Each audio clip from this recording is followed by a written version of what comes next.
नमस्कार दोस्तों। जादूगर का जादू खत्म हो गया है। अब जादूगर के जादू में कोई फंसने को तैयार नहीं और अब जादूगर के राज भी खुलने लग गए हैं।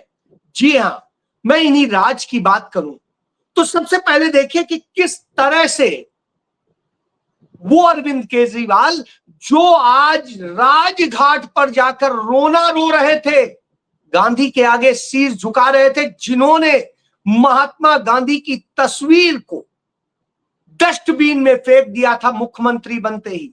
जी हां, मुख्यमंत्री बनते ही राष्ट्रपिता महात्मा गांधी की तस्वीर को अपने दफ्तर से और पूरे दिल्ली की सरकार और फिर पंजाब की सरकार में हटाकर डस्टबिन में डाल दिया।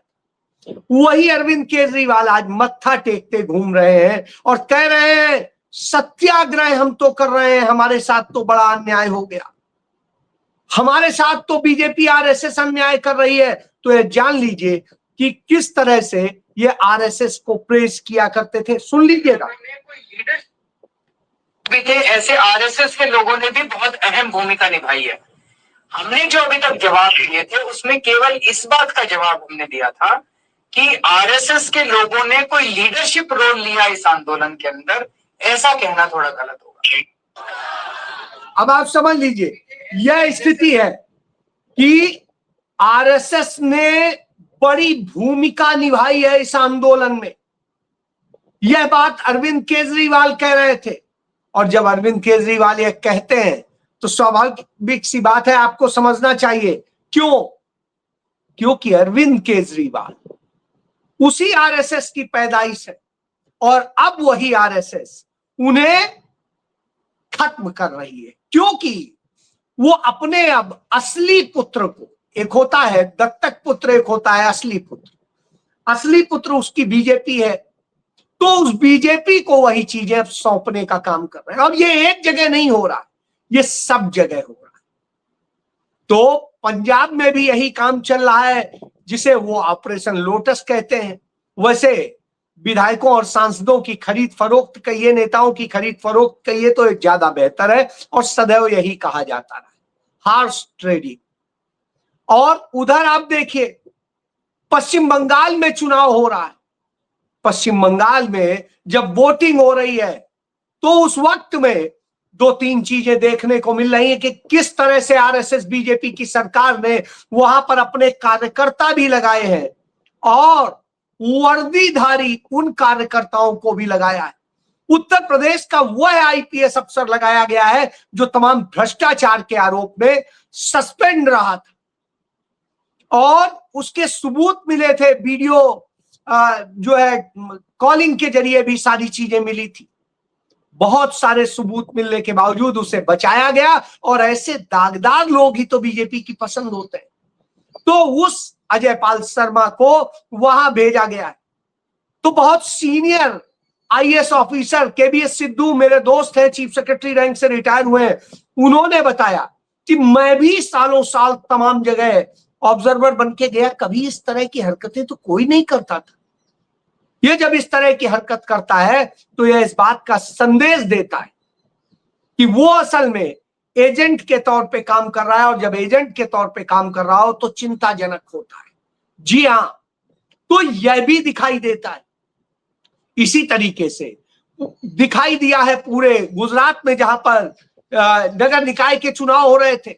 उन नगर निकाय के चुनाव में किस तरह से भारतीय जनता पार्टी ने अपने बल का प्रयोग किया है, किस तरह से लोगों को डराया है और आरएसएस के तंत्र को इस्तेमाल किया है, और उसके बाद चुनाव लूटा है। क्योंकि चाहे चुनाव आयुक्त हो, चाहे मुख्य चुनाव आयुक्त हो, चाहे राज्य के चुनाव आयुक्त हो, सभी अब आरएसएस काडर से आते हैं। और जब आरएसएस काडर से आते हैं, बड़े बड़े पदों पे बैठे लोग जब आरएसएस काडर से आते हैं, तो अब आप समझ सकते हैं वही स्थिति खड़ी है। और जब उनका सच कोई बता देता है तो उसे चुप कराया जाता है। इसका उदाहरण, सबसे बड़ा उदाहरण हमारे पास जो मौजूद है वो मौजूद है पवन खेड़ा, जिनके मुंह पर टेप चिपकाने का काम किया गया है कि आप बोल नहीं सकिए, सच मत बता सकिए। जवाब, अरे भाई, यदि आरोप है तो आप उसकी जांच करवाइए और जांच करवा के उसका जवाब दीजिए। तो वह जवाब नहीं देना है, बल्कि चुप कराना है, साजिश रचनी है, और यह सब कुछ होता है।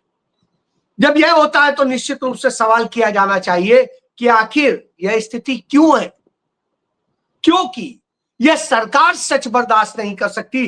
तो इसका एक उदाहरण आपको देखने को मिलेगा राजस्थान में, जहां एनएसयूआई के लोगों ने वहां पर जिस तरह से उन लोगों के साथ में अन्याय हुआ था, वो सच की आवाज बन रहे थे। और जब विश्वविद्यालयों को आरएसएस का गढ़ बनाया जा रहा है, वहां पर जिस तरह से कार्यक्रम कराए जा रहे हैं और वो कार्यक्रम करा करके किस तरह से नफरत भरने का युवाओं में, छात्रों में काम किया जा रहा है और उनको भड़काया जा रहा है, तब वो उसका विरोध कर रहे थे तो उन्हें जेल भेज दिया गया। आज जब वो जेल से निकलते हैं तो डरते नहीं है। देखिए,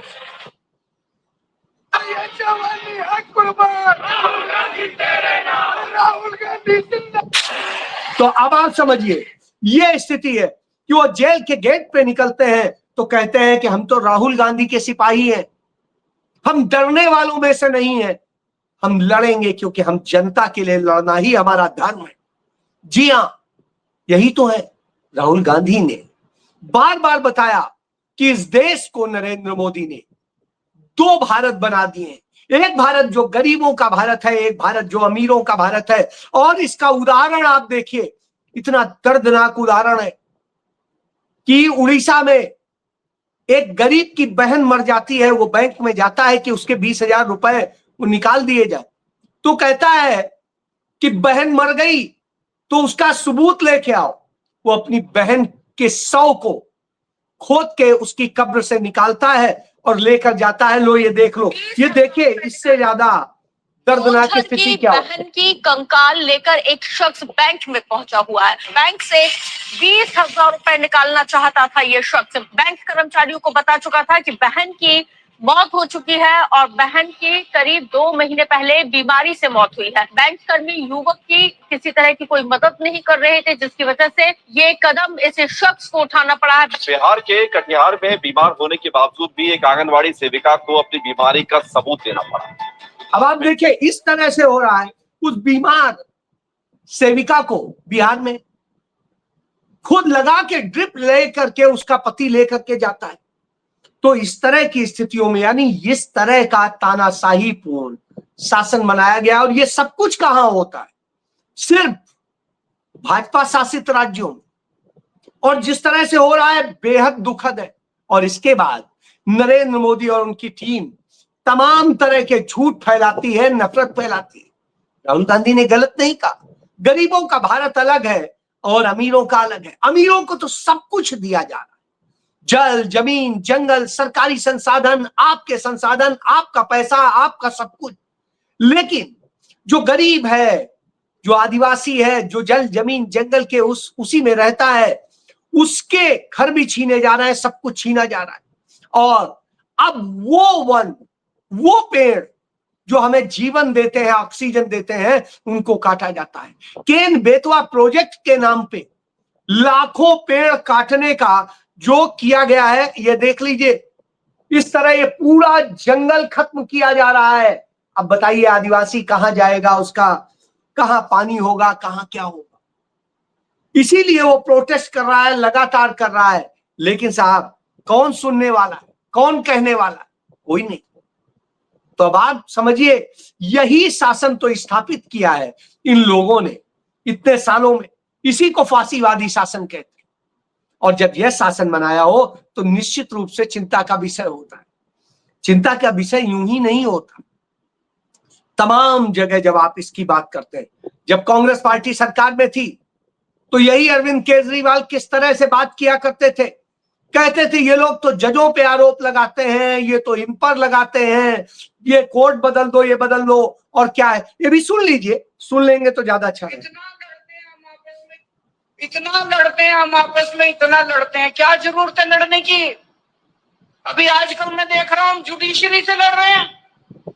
बताओ, जुडिशरी से लड़ने की, जजों से लड़ने की क्या जरूरत है यार?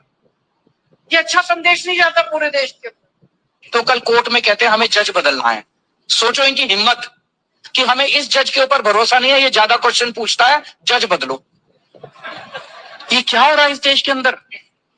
ऐसे देश आगे बढ़ेगा? अब आप समझिए, इस तरह की जो बात करते थे, आज वही अरविंद केजरीवाल खुद जाके बहस कर रहे हैं, और स्वर्णकांता शर्मा जो जस्टिस हैं हाई कोर्ट के दिल्ली हाई कोर्ट की, उनको बदलने की बात कर रहे हैं, उन्हीं की कोर्ट में उन पर आरोप लगा रहे हैं और वो सुन रही हैं और सारी चीजों पे हो रहा है। दुर्भाग्यपूर्ण है। यदि आप ये कहते थे तो आज आप ये क्यों कर रहे हैं? और यदि कांग्रेस ये कह रही थी, इसका मतलब है वो सही कह रही थी और आप भी सही कह रहे हैं। लेकिन आज आप पे आई तो आप वो दर्द बयां कर रहे हैं। लेकिन जब कांग्रेस कह रही थी, उनके लोग कह रहे थे तो गलत कह रहे थे। कांग्रेस कह रही थी वोट चोरी हो रहे हैं, वोट चोरी किए जा रहे हैं, लोगों के साथ इस तरह से लोकतंत्र की हत्या की जा रही थी, तो वही ममता बनर्जी चुपचाप बैठी थी, एक बार भी साथ नहीं आई, एक बार भी उस प्रोटेस्ट में नहीं आई। और यहां तक कि जब बिहार में यह काम हो रहा था, एसआईआर के नाम पे लूट हो रही थी वोट की, तब भी वो साथ देने नहीं आई। और अब जब बंगाल की बात है तो चिल्लाती घूम रही है, लड़ती घूम रही। अब आप सोचिए, ये दोहरा चरित्र नहीं तो और क्या है? यही तो आरएसएस का, और आरएसएस ने वही किया, उसका लाभ उठाया कि किस तरह से। तो अब आप सोचिए, कोई ये कहता था, कोई वो कहता था। आज जब इन स्थितियों में आ गए हो तो राष्ट्रीय सरेंडर संघ की सरकार भी है, तमाम संस्थाएं भी है, सब कुछ है, और ऐसे में ये लोग इस तरह का काम कर रहे हो तो स्वाभाविक सी बात है। नरेंद्र मोदी फुटबॉल खेलते सिक्किम में घूम रहे हैं, वो बगल में मणिपुर नहीं जा सकते। मणिपुर की महिलाएं फुटबॉल बन गई हैं, वहां के लोग फुटबॉल बन गए हैं, उनकी हालत खराब। सबसे अच्छे खिलाड़ी फुटबॉल के मणिपुर से निकलते थे। आज उस मणिपुर में यह स्थिति है, मौत का तांडव है, सब कुछ चल रहा है, लेकिन नरेंद्र मोदी के पास टाइम नहीं है। वो सिक्किम में एंजॉय कर रहे हैं। आप सोचिए, जब वो सिक्किम में इस तरह एंजॉय करते हैं, मस्ती करते हैं, और उन्हें फिक्र नहीं होती कि बगल में, बंगाल के बगल में, सिक्किम के बगल में, असम के बगल में मणिपुर भी है जो जल रहा है 3 साल से, उसकी भी सुध ले लीजिए साहब। नहीं, नहीं लेंगे। होने दीजिए जो होता है, लड़कियों की नग्न परेड निकलती है, निकलने दीजिए, कुछ भी होता है होने दीजिए, नहीं मतलब है। तो जब यह स्थिति हो तो क्यों नहीं जिक्र होना चाहिए? यही बात तो राहुल गांधी कहते हैं कि सुविधा परक बात नहीं होनी चाहिए, कि हम जब चाहेंगे तब महिला आरक्षण लागू होगा और हम जब नहीं चाहेंगे नहीं लागू होगा। अब आप समझिए, तो कांग्रेस तो कह रही है कि महिलाओं को आरक्षण दीजिए, जो पहले 2023 में पास हो चुका है बिल, जो कानून है उसको लागू कीजिए। तो लागू नहीं करेंगे, झूठ बोलेंगे, और जब झूठ के बूते खड़े हो तो यही स्थिति होती है। तब दूसरों की आवाज दबाई जाती है, उन्हें रोका जाता है। 4 PM जैसे चैनल जो सच बोलते हैं उनको बंद कर दिया जाता है, और इसी तरीके से वह पत्रकार जो सच दिखाते हैं उन्हें विभिन्न तरह से परेशान किया जाता है। तो यह है, और जब जनता बोलती है तो जनता को धमकाने के लिए अजय पाल शर्मा जैसे पुलिस अधिकारी भेज दिए जाते हैं। ऐसे ऐसे अधिकारी भेजे जाते हैं, जैसे एक आजकल यूपी में सरोजनी नगर से विधायक है, वो ईडी में एडिशनल डायरेक्टर था, आजकल उसकी बीवी जो है पुलिस कमिश्नर है। वहीं पर लाठी चलाई गई, फर्जी मुकदमे दर्ज किए गए, किस पे? मजदूरों पे। राहुल गांधी ने गलत थोड़ी ना कहा, 2 भारत। अमीरों के लिए गरीबों पे लाठी चली, उन पे मुकदमे दर्ज किए गए, उन्हें जेल में डाला जा रहा। और इसी तरह उसके पति ने फर्जी केस बना करके पी चिदम्बरम को जेल भेजा था, उन पे तमाम आरोप लगाए थे, साबित कहीं नहीं हुए, साबित कर भी नहीं पाएंगे। लेकिन इस तरह से करके बदनाम करने का काम किया गया, और इस बदनाम करने के काम में तमाम लोग शामिल थे। तो हमें यह समझना होगा, राहुल गांधी अंडमान निकोबार में, और वो वहां के लोगों के दर्द को साझा कर रहे हैं, वहां की महिलाओं, वहां के बच्चों, वहां के नागरिकों से मिल रहे हैं और उनसे बात कर रहे हैं, क्योंकि नरेंद्र मोदी ने तो सिर्फ बेचने का काम किया है। वहां के भी जल, जमीन, जंगल को आदिवासियों से छीन के बेचा जा रहा है, कारपोरेट को बसाया जा रहा है और सब कुछ किया जा रहा है। और अपने सावरकर को वहां पर वीर बताया जा रहा है, स्वातंत्र वीर, वही सावरकर जो माफी वीर था। अब आप सोचिए, जिसके तमाम सबूत मौजूद है। और वैसे तो इनका पूरा संगठन ही माफी वीर है। आपने अभी देखा, राम माधव गया था अमेरिका और वहां पर क्या कहता है कि ट्रंप साहब के आदेश पर, अमेरिका के आदेश पर भारत ने रूस से तेल खरीदना बंद कर दिया, ईरान से खरीदना बंद कर दिया, टैरिफ भी सह लिया, सारे आदेश माने, और इसके बाद भी अमेरिका खुश नहीं हो रहा है। अब हम और क्या करें जो खुश हो? यानी आप सोचिए, ये कह रहा था। और जब भारत आया, भारत में उस पर हमले की स्थिति लगी, कांग्रेस ने इसको लेके मुद्दा बना दिया कि किस तरह से सरेंडर आरएसएस है। तब माफी मांगता है, अरे वो गलती से मेरे मुंह से निकल गया था, ये निकल गया था। इसी तरीके से इनके आरएसएस के जो डिप्टी चीफ है हासबोले दत्ता थे, वो जाते हैं, वो हिंदू धर्म को धर्म ही नहीं मानते, वो कहते हैं हिंदू कोई धर्म ही नहीं है, हिंदू तो एक सभ्यतागत वो है, सभ्याचार है। अब आप सोचिए, ये वही लोग हैं जिसकी राजनीति करते हैं, जिसके नाम पे करते हैं, और उसको इस तरह से बनना। तो अब आपको सोचना होगा, सच को पहचानना होगा कि आपको तानाशाह रखना है। तानाशाह दोनों है, तानाशाह अरविंद केजरीवाल भी है, तानाशाह ममता बनर्जी भी है, और तानाशाह नरेंद्र मोदी। कांग्रेस ने आपको लोकतंत्र दिया, संविधान दिया, कानून दिए, जिससे आपके हिसाब से सरकार चले, आपने उसे बदनाम किया। लेकिन असली तानाशाह ये, और सबने भ्रष्टाचार किया।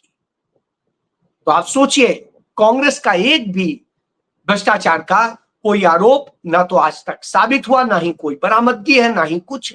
लेकिन इन सब के पास से तो यह है, जब सब कुछ सामने हो तो आपको सच पहचानना चाहिए, अध्ययन करना चाहिए। तो सोचिए आपको क्या करना है, क्योंकि नहीं तो इस भीड़ में मरते रहेंगे। आप मरे हैं, आपकी बाद की पीढ़ी मरेगी, और उसके बाद की मरेगी, और इसका नतीजा ये होगा, सब बर्बाद हो जाए। जी हाँ, सोचिए। जय